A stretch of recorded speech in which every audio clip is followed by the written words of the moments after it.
복이 넘쳐나오는 느낌이 듭니다. 한번 박수로서 감사를 드리십시오.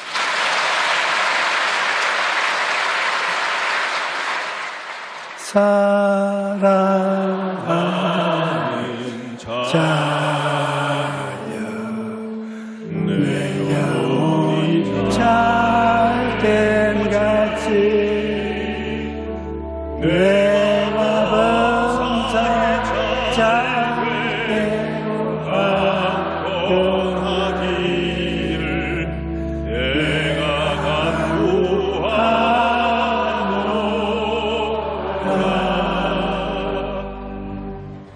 하나님의 사랑, 요나의 애국심이란 제목으로 오늘 은혜를 나누겠습니다. 아수르라는 나라는 이스라엘을 매우 괴롭히던 이스라엘 북방에 있는 강대한 국가였습니다. 그래서 요나는 애국심 때문에 아수르가 망한다면 어떻게 해도 좋다고 생각하고 있었습니다. 그러나 그 판단은 인간적인 생각을 뛰어넘은 것이었습니다. 이스라엘만 잘 살면 되지, 이스라엘을 괴롭히는 아수르는 망하는 것이 좋다고 생각하는 그 마음의 생각은 하나님 생각을 뛰어넘은 것입니다.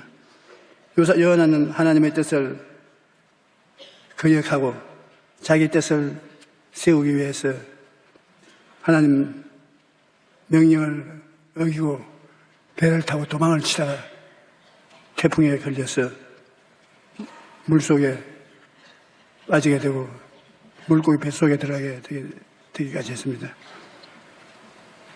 요나는 하나님의 뜻을 어기고 다시스로 가는 배를 타고 도망쳤습니다. 요나는 이스라엘의 선지자였습니다. 하나님께서 선지자를 통해서 북방 아수르가 망할 것을 계시하신 것입니다. 야훼의 말씀이 아미떼의 아들 요나에게만이라 이르시되 너는 일어나 저 큰 성 니느웨로 가서 그것을 향하여 외치라. 그 악독이 내 앞에 상달되었음이니라 하시니라. 그러나 요나가 야훼의 얼굴을 피하고 일어나 다시스로 도망하려 하여 욥바로 내려가서 마침 다시스로 가는 배를 만난지라. 야훼의 얼굴을 피하여 그들과 함께 다시스로 가려고 배삿을 주고 올라탔더라. 다시스는 북방으로 가는 반대 방향인 것입니다. 배를 파선시킬 대풍랑이 북방으로 가지 않고 남쪽으로 도망을 치는 이 요나가 탄 배에 휘몰아쳤습니다. 야훼께서 큰 바람을 바다 위에 내리치며 바다 가운데 큰 폭풍이 일어나 배가 거의 깨어지게 된지라. 제비를 뽑아서 이 화가 누구 때문에 미치는지 선원들과 승객들이 알기를 원했었습니다. 그들이 서로 이르되 우리가 제비를 뽑아 이 재앙이 누구로 말미암아 우리에게 임하였나 알아보자 하고 그 제비를 뽑으니 제비가 요나에게 뽑힌지라. 그가 대답하되 나를 들어 바다에 던지라. 그러면 바다가 너희를 삼키지 아니할 것이다. 바다가 잔잔하리라. 너희가 이 큰 폭풍을 만난 것이 나 때문에 줄 내가 아노라 하니라. 그러나 그 사람들이 힘써 노를 저 배를 육지에 돌리고자 하다가 바다가 그들을 향하여 점점 더 흉흉하므로 능히 못한지라. 무리가 야훼께 부르짖어 이르되 야훼여 구하오니 이 사람의 생명 때문에 우리를 멸망시키지 마옵소서. 무지한 죄를 우리에게 돌리지 마옵소서. 주와 야훼께서는 주의 뜻으로 행하심이니이다 하고 요나를 들어 바다에 하나 둘 셋 하고 던졌습니다. 그 요란스러운 폭풍을 물어오던 바다 요나를 바다 들었으니 바다가 잠잠할 수밖에 없습니다. 그러나 하나님께서는 바다에 던지신 요나에게 피할 길을 주었습니다. 물에 빠져 죽어야 될 것인데 하나님은 요나에게 사명을 다하도록 하시고 불에 빠져 죽도록 내버려 놓지 않았습니다.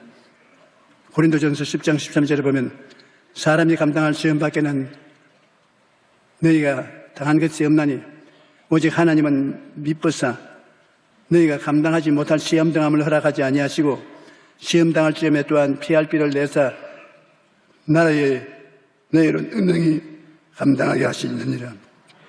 그와 같이 말씀하십니다. 그러므로 여러분은 고난을 당할 때 두려워하거나 낙심하지 마십시오. 하나님께서 피할 길을 내사 우리로 능히 감당하게 하실 것입니다. 하나님께서 피난처를 예비해 놓았다고 말씀하셨습니다. 요나가 물고기 뱃속에 던져지기 전에 물고기를 미리 예비해 놓았었습니다. 하나님이 감당하지 못할 시험당함을 허락하지 아니하시고 감당할 수 있도록 피난처를 준비해 놓으신 것입니다. 밤낮 3일을 물고기 뱃속에서 회개했습니다. 뱃속에 들어가서 심장 소리만 덜컥덜컥 나고 물고기가 파도에서 피해가려고 물 위에 올렸다가 내렸다가 하니 의지롭게 짝이 없고 3일 동안 정신이 없었습니다. 야훼께서 이미 큰 물고기를 예비하사 요나를 삼키게 하셨으므로 요나는 밤낮을 3일 물고기 뱃속에 있었습니다. 요사이 사람들이 물고기가 사람을 뱃속에 싣고서 돌아다닐 수 있느냐고 비웃을 것입니다. 물고기 뱃속에 요나가 타고 있는 것은 요사이 잠수함 속에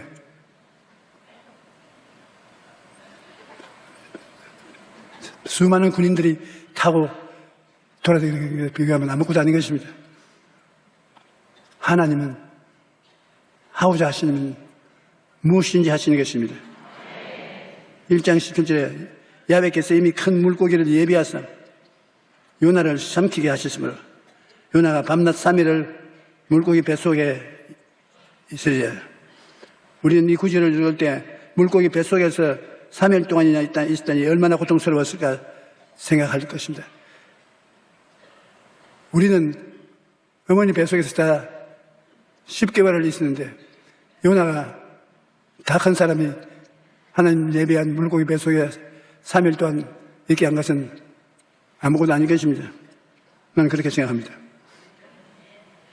나는 물고기 뱃속에 있어 본 적은 없습니다만 하지만 야훼께서 이미 큰 물고기를 예비했다고 말했습니다. 물고기를 비상하게 큰 물고기를 예비해서 뱃속에서 많이 괴롭지 않게 만들어낸 것입니다. 잘못된 길을 가는 요나를 돌이키기 위해 하나님께서 풍랑을 보내셨지만 풍랑을 보내실 때 이미 요나를 위해 물고기를 예비해 놓은 것입니다. 너무 과도한 풍랑에 고통을 당하지 않기 위해서 물고기를 예비해 놓은 것입니다. 요나는 풍랑을 만나자 니느웨로 방향을 바꾸었습니다. 자동차를 타고 가다가 잘못된 길로 가고 있다는 것을 발견하면 우리가 유턴을 해야 된다고 말합니다. U자로 방향을 바꿔야 되는 것입니다. 인생도 유턴을 해야 할 때가 있습니다. 하나님께 순종하지 않고 가다가 길로 잘못 들었다는 것을 알게 되면 유턴을 해야 되는 것입니다. 방향을 바꿔야 되는 것입니다. 그런데 잘못된 길이라는 것을 깨닫게 해주는 것이 풍랑입니다. 기독교 작가 C.S. 루이스는 고통은 하나님의 확성기라고 말하십니다. 우리는 하나님의 말씀을 무시하고 계속하면 하나님께서 고통을 통해 깨닫게 하시는 것입니다. 우리가 이외로 심신의 고통을 당하고 하나님께 잘못하고 하나님 뜻을 거역하고 있지 않나를 살펴보는 것이 좋습니다. 하나님 앞에 고통을 당하면 하나님께서 회개할 때까지 괴롭히는 것입니다. 요나는 니느웨 사람들이 하나님을 믿고 나오도록 크게 부흥이 일어나기 위해서 니느웨 하나님을 회개하라는 곳에 복음을 전했는데 성령이 역사에서 사람들의 가슴을 파헤치고 들어가는 것 같아서 말씀을 듣는 자마다 통곡을 하고 회개를 하고 굵은 베옷을 입고 잿더미 위에 앉았습니다. 평민들만 하는 게 아니라 왕실이 그 소식을 듣고 임금님이 왕에게 소식이 들린지라 보좌에서 일어나 왕복을 벗고 굵은 베옷을 입고 제 위에 앉았습니다. 사실 이러한 일이 있었는지 모르겠습니다만 대단한 일인 것입니다. 짐승까지 금식을 하게 되겠습니다. 왕과 그의 대신들이 조서를 내려 니느웨에 선포하여 이르되 사람이나 짐승이나 소떼나 양떼나 아무도 입에 대지 말지니 곧 먹지도 말 것이요 물도 마시지 말 것이며 사람이든지 짐승이든지 굵은 베옷을 입고 힘써 하나님께 부르짖어 외칠 것이니 악한 길과 손으로 형포와 강포한 행동을 떠날 것이라고. 하나님 앞에 금식을 하고 무릎을 꿇고 잿더미 위에서 회개하라. 금식하는 것은 억지로 고통을 가져오는 것입니다. 금식은 괴로운 것입니다. 더구나 물조차 마시지 않으니까 얼마나 고통스럽습니까? 하나님께서는 금식 기도를 불쌍히 봐주시는 것입니다. 보통 기도보다도 답답할 때는 금식 기도하는 것이 참 좋습니다. 그 고통을 하나님이 들어주시는 것이기 때문입니다. 하나님은 니느웨 백성들이 회개한 것을 보시고 난 다음에 자기의 심판을 중지시키셨습니다. 하나님이 그들이 행한 것, 곧 그의 악한 길에서 돌이켜 떠난 것을 보시고 하나님이 뜻을 돌이키사 그들에게 내리리라고 말씀하신 재앙을 내리지 아니하시니라고. 니느웨 사람들이 진심으로 회개하자 하나님께서는 그들을 용서하시고 심판을 거두셨습니다.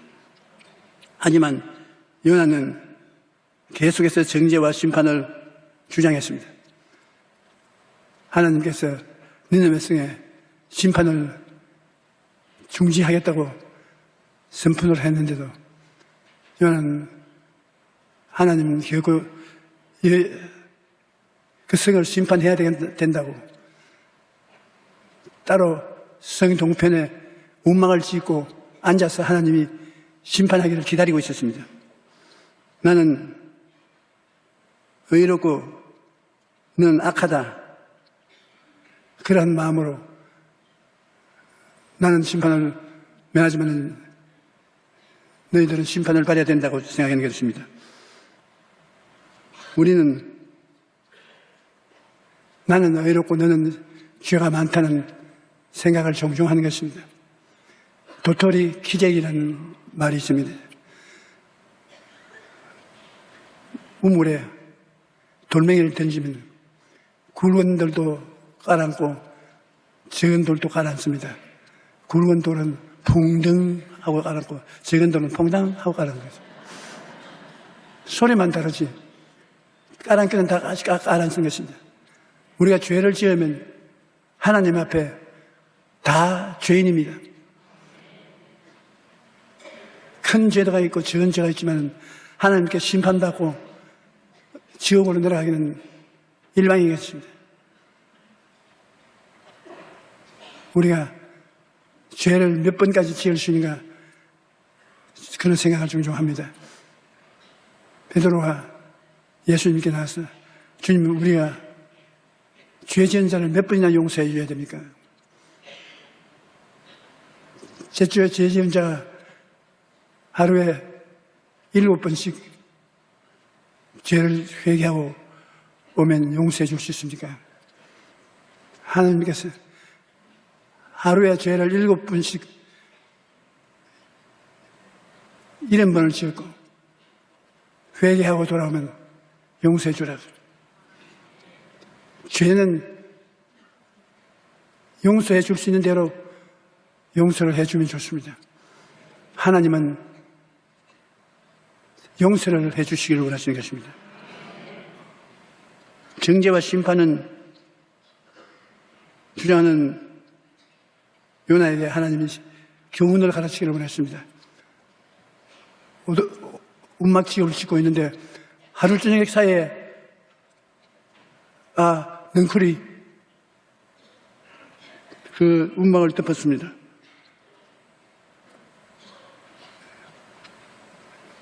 움막을 덮는 능쿨은 하루 저녁에 자라지 않습니다. 근데 하루 저녁에 그 움막을 풀이 넓적넓적한 능쿨이 움막을 덮었습니다. 하나님이 능쿨 농사를 하신 것입니다. 요나가 아침에 일어나고 보니 하루 저녁에 능쿨이 내 움막을 덮었네. 그 시원하고 좋다. 그 참 좋다. 그 능쿨 밑에서 머리를 쓰다듬고 능쿨 잎사귀로 부채를 삼아 붙이면서 하나님 심판이 임하기를 기다리는데 밤에 하나님이 벌레하고 인원을 하셨습니다. 하나님이 일을 하시려면 사람들과는 인원하는 게 아니라 벌레하고도 인원을 해요. 벌레야 가서 능쿨을 줄기를 끌고 먹어라. 벌레가 아유 그렇게 많은 것을 하루 종일 다 먹어요. 가서 먹어라. 벌레가 가서 밤새도록 끌고 먹었습니다. 아침에 보니까 금불이 벌레가 와서 먹어가지고서 시들어버리고 말았습니다. 이 세상에 그렇게 시원하던 그늘을 지우던 능쿨을 벌레가 먹어버리면 어떻게 하냐고. 이놈은 벌레 가만 두는가 보라고. 그런데 하나님께서 햇빛을 굉장히 뜨겁게 비추고 동풍을 불어오게 하니 뜨겁고 더운 곳에 더구나 움막도 금불이 다 죽어버리고 그러니 요나가 하나님 앞에 아주 통곡을 하셨습니다. 하나님께서는 박능쿨 사건을 통해서 회개와 용서를 원하시는 하나님의 마음을 가르친 것입니다. 성동쪽에 초막을 치고 거기서 심판이 오기를 기다리는 요나가 성읍에서 나가서 그 성읍 동쪽에 앉아 거기서 자기를 위하여 초막을 짓고 그 성읍에 무슨 일이 일어나는 것을 보려고 그 그늘에 앉아 있었더니 하나님이 초막 능쿨을 예비하사 요나를 가리게 하셨던 그 머리를 그늘지게 하던 능쿨을 그렇게 요나를 기쁘게 하던 것. 그래서 하루 밤새게 사이에 벌레가 먹고 말대로 하는 것입니다. 벌레 사건이 일어나서 이튿날 새벽에 박능쿨을 갉아먹게 하시니 시대를 부리고 마는 것입니다. 해가 뜰 때 하나님이 뜨거운 동풍으로 예배하시고 해는 요나의 머리를 쬐고 뜨거운 바람이 불어오며 혼미할 정도로 뜨거웠습니다.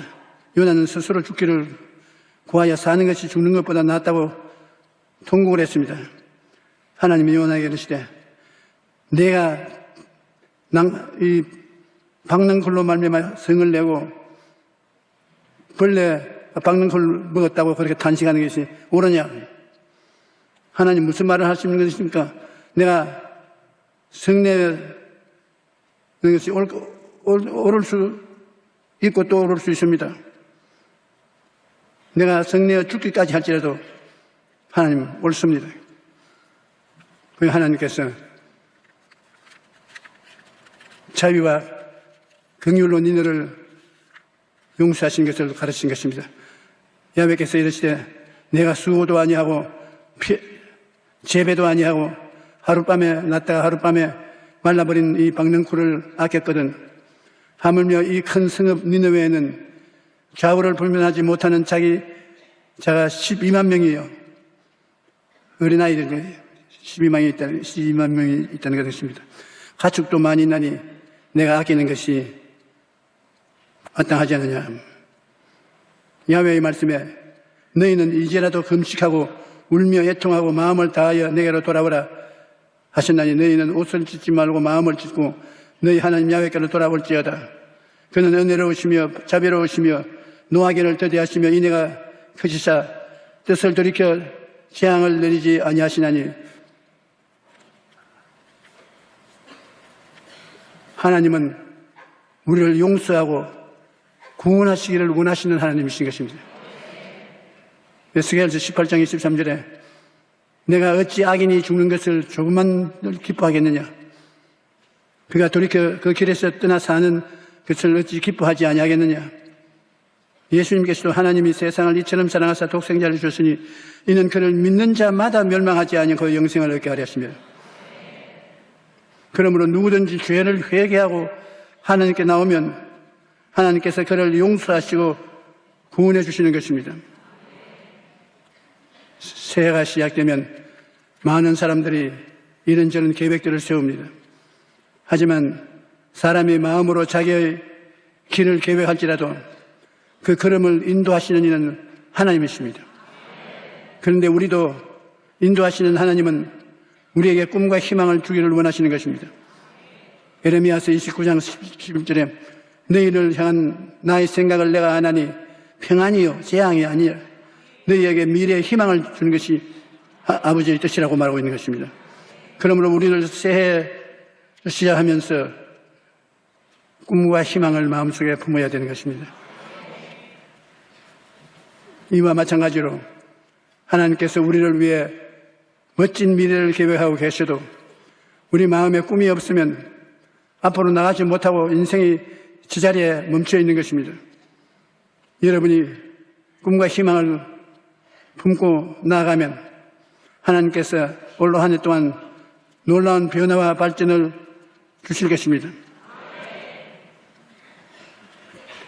그러면서 하나님의 뜻을 거역하지 말고 하나님의 뜻을 받아서 순종하면 하나님이 여러분과 함께 역사하사 여러분이 꿈꾸던 것을 이루어 주시는 것입니다. 우리가 꿈을 꾸는 것은 희망을 마음에 가는 것이고 믿는다는 것은 내가 적게 믿으면 적게 이루어지고 많이 믿으면 많이 이루어지는 것을 말하는 것입니다. 꿈을 적게 믿으면 조그만하게 이루어져요. 많이 믿으면 크게 이루어져요. 우리는 우리 마음속에 긍정적인 마음을 품고 하나님은 용서하시고 축복을 주시 원하시는 좋은 하나님이라는 것을 잊지 말아야 되는 것입니다. 하나님은 좋은 하나님이십니다. 여러분이 용서받고 의를 마음에 품고 살기를 원하시는 것입니다. 요나는 니느웨 성이 하나님에게 심판받아 멸망받기를 원했으나 하나님은 큰 풍랑을 잠잠케 하시기까지 하시면서 회개할 기회를 주신 것입니다. 회개하라, 천국에 가까워한다고.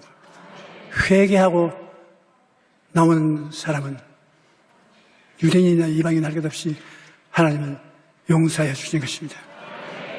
하나님이 용서해 주시면 우리는 하나님 앞에 담대하게 나갈 수가 있는 것입니다. 우리가 하나님 앞에 기도할 때 죄를 회개하고 마음의 용서를 받고 하나님 앞에 나가면 아무도 하나님이 물리치지 않습니다. 하나님이 우리를 사랑하시고 용서해 주시면 하나님은 우리의 생활에 영광이 다가오기를 원하시고 계신 것입니다. 여러분, 우리의 마음이 무엇을 하시든지 집중을 하십시오. 그것을 중심으로 목적을 가지고 집중을 해야 하나님 성령이 함께 역사하시는 것입니다. 이거 하고 저거 하고 이거 하고 저거 하고 하지 말고 집중을 하고 그 다음 꿈을 품으십시오. 꿈이라는 것은 여행 가방과 같습니다.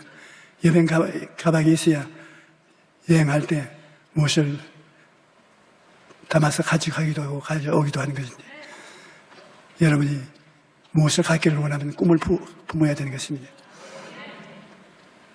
꿈을 가졌으면 여러분께서 그 꿈을 믿을 것이냐 믿지 않을 것이냐 마음속에 결정을 해야 되는 것입니다.